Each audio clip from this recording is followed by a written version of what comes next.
Sa iba pang balita, magkakaroon ng year-end benefit sa mga guro sa ilalim ng Provincial Special Education Fund ng Nueva Vizcaya matapos ianunsyo ng pamahalang panalawigan ng 2 taon ng benepisyo para sa kanila ngayong Disyembre. Ayon kay Governor Jose V. Gambito, makatatanggap ang bawat PSEF teacher ng 7,000 pesos Christmas gratuity at 20% year-end premium na nagkakahalaga ng 36,000 pesos bilang pagkilala sa kanilang dedikasyon at sakripisyo na nakapantay sa tungkulin ng regular na DepEd teachers. Binanggit din ng gobernador na pinalaki ang buwan ng honoraria ng mga guro upang mas malapit sa sahod ng regular teachers bilang bahagi ng pagpapalakas sa kalidad ng edukasyon sa lalawigan.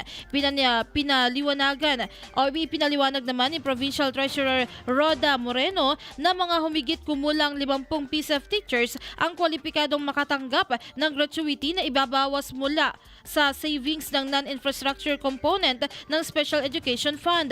Ang SEF ay pondo mula sa dagdag na 1% real property tax na kinokolekta ng lokal na pamahalaan. Ani Moreno, dahil sa mahusay na koleksyon, nalampasan ng kanilang opisina ang SEF collection target ngayong taon hanggang ika-30 ng Nobyembre. Lumagpas sa 61 million pesos ang nakolektang pondo, mas mataas ang higit 12 million pesos sa target na 49 million pesos. Sa kasalukuyan, tumatanggap ang PSEF teachers ng 15,000 pesos kada buwan sa loob ng 12 buwan, kabilang ang 2 buwang bakasyon na nagre-resulta sa kabuang taon ng honorarium na 180,000 pesos.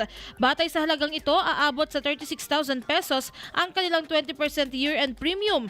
Ayon kay Moreno, ang parehong gratuity at year-end premium ay ibabase sa aktual na serbisyo ng bawat grupo o guro.